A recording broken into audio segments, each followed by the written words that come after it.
மானிய கோரிக்கைகள் மீதான விவாதம் தொடர்கிறது. மாண்பு உறுப்பினர் மாண்பு அறநிலையத்துறை அமைச்சர் என்ன சொல்ல விரும்புகிறீங்க? மாண்புமிகு பேரவைத் தலைவர் அவர்களே, சிறிது நேரத்திற்கு முன்பாக பேசிய முன்னாள் முதல்வர், அவையின் மூத்தவர் அண்ணன் ஓபிஎஸ் அவர்கள் சட்டமன்றத்தின் கண்ணியம் குறித்து நமக்கெல்லாம் சொல்லிக் கொடுத்திருந்தார். உண்மையில் முடிச்சிடறேன், சம்மதம் இல்லைங்க, முடிச்சிடறேன் சொல்லிடுறேன். இல்லை என்ன அதையெல்லாம் முதல் முறையாக சட்டமன்றத்திற்கு உறுப்பினராக வந்திருக்கக்கூடிய நாங்கள் கற்றுக்கொள்ள தயாராக இருக்கிறோம். அதில் எங்களுக்கு எந்த விதமான ஆட்சேபனையும் கிடையாது. அதே சமயத்தில் அண்ணா சொன்ன கடமை, கண்ணியம், கட்டுப்பாடு என்பதையே தன்னுடைய மூச்சாக வைத்திருக்கக்கூடிய மாண்புமிகு முதல்வர் அவர்களும் அதற்கான கருத்தை இப்போது தெரிவித்து விட்டார்.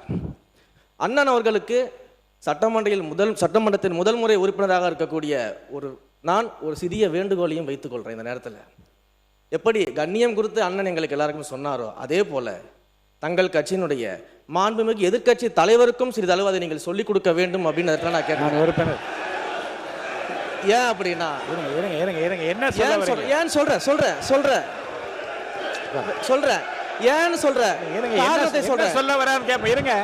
காரணத்தை சொல்றேன். 8 கோடி மக்களின் பிரதிநிதியாக இருக்கக்கூடிய மாண்புமிகு முதலமைச்சர் அவர்கள் அவைக்குள்ளே வரும் பொழுது அமர்ந்திருக்கக்கூடிய எதிர்க்கட்சி தலைவருக்கு அந்த கண்ணியத்தை சொல்லிக் கொடுத்து 8 கோடி மக்களின் முதலமைச்சருக்கு அந்த மரியாதையை தர வேண்டும் என்ற கண்ணியத்தை சொல்லித்தர வேண்டும் என்பதை பேரவைத் தலைவர் வாயிலாக தெரிவித்துக் கொள்கிறேன்.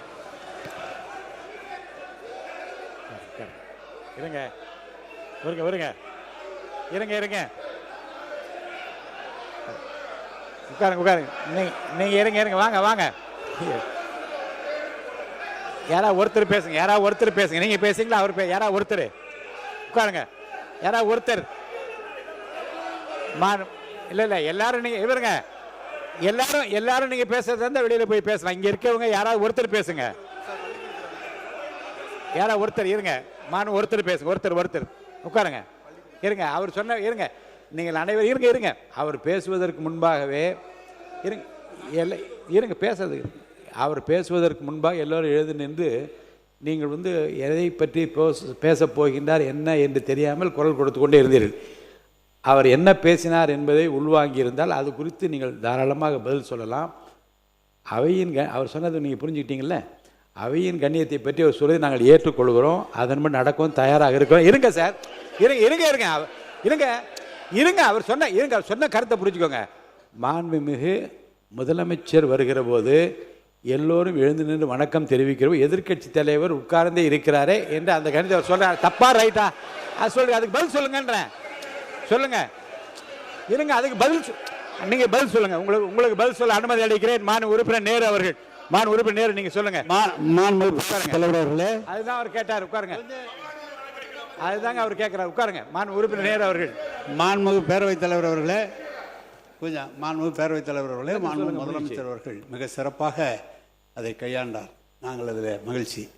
ஆனால் எங்கள் திருச்சி மாவட்டத்தில் வெற்றி பெற்ற அமைச்சர் அவர்கள் அதை எதிர்க்கட்சி தலைவரை பற்றி சொல்வார். நாங்கள் கூட 5 ஆண்டு காலம் முதலமைச்சராக தளபதி அவர்கள் இருந்தார்கள். அப்படி தளபதி நம்முடைய முன்னாள் முதலமைச்சர் அவர்கள் இருக்கிற போது, அவர் வருகிற போது எதிர்க்கட்சியில் இருக்கிற தலைவர் எழுந்ததில்லை. இல்லை, கொஞ்சம் எழுந்ததில்லை. எனவே அது ஒரு குற்றக்குறையாக அல்ல, அவரவருடைய எண்ணம், அவருடைய நடைமுறை. அதானே தவிர அதை சொன்னபோது அது சொன்னது வரைக்கும் நாங்கள் அதில் ஒன்றும் இல்லை. ஆனால் எதிர்க்கட்சி தலைவர் கற்றுக் கொடுக்க வேண்டும் என்றெல்லாம் அவர் சொல்ல வேண்டிய அவசியம் இல்லை. அதான் விஷயம். அவை முன்னவர். மாண்பு பேரவைத் தலைவர் அவர்களை, ஏறத்தாழ மணி 12 ஆக போகிறது. மாண்பு உறுப்பினர் அத்தனை பேரும் அந்த துறையினுடைய சார்பாக பேச வேண்டியதை விட்டுவிட்டு அரசியல் பேசிக் கொண்டிருப்பதை மாண்பு அவைத்தலைவர்கள் அதற்கான ஒரு முற்றுப்புள்ளி வைக்க வேண்டும் என்று கேட்டுக்கொள்கிறேன். உறுப்பினர் திரு க பாலமுருகன் அவர்கள். மாண்புமிகு பேரவைத் தலைவர் அவர்களுக்கும் மாண்புமிகு முதலமைச்சர் அவர்களுக்கும் மாண்புமிகு அமைச்சர் மற்றும் சட்டமன்ற உறுப்பினர்களுக்கும் எனது முதற்கண் பணிவான வணக்கங்கள். நிதி நிர்வாகத்திற்கு சிறந்த ஆட்சிக்கும் இலக்கணமாக திகழும் ஐயன் திருவள்ளுவரின் அருமையான திருக்குறளுடன் எனது கன்னி பேச்சை தொடங்குகிறேன். ஏற்றிலும் ஈட்டிலும் காத்தலும் காத்த வகுத்தலும் வல்லதரசு. குறள் 385.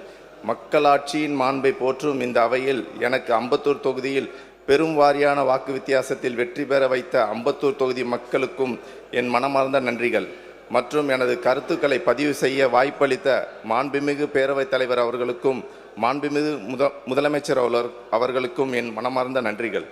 நிதிநிலை அறிக்கை மற்றும் தீர்மானங்கள் மீதான ஆதரவு. மாண்புமிகு பேரவைத் தலைவர் அவர்களே, நிதிநிலை அறிக்கையில் இடம்பெற்றுள்ள 2026-27 ஆண்டுக்கான திருத்திய நிதிநிலை அறிக்கை மற்றும் வேளாண்மை நிதிநிலை அறிக்கை எங்களது தொகுதியின் சார்பாக வரவேற்கிறேன். அதே போன்று மாண்புமிகு மக்கள் நலவாழ்வுத்துறை அமைச்சர் அவர்கள்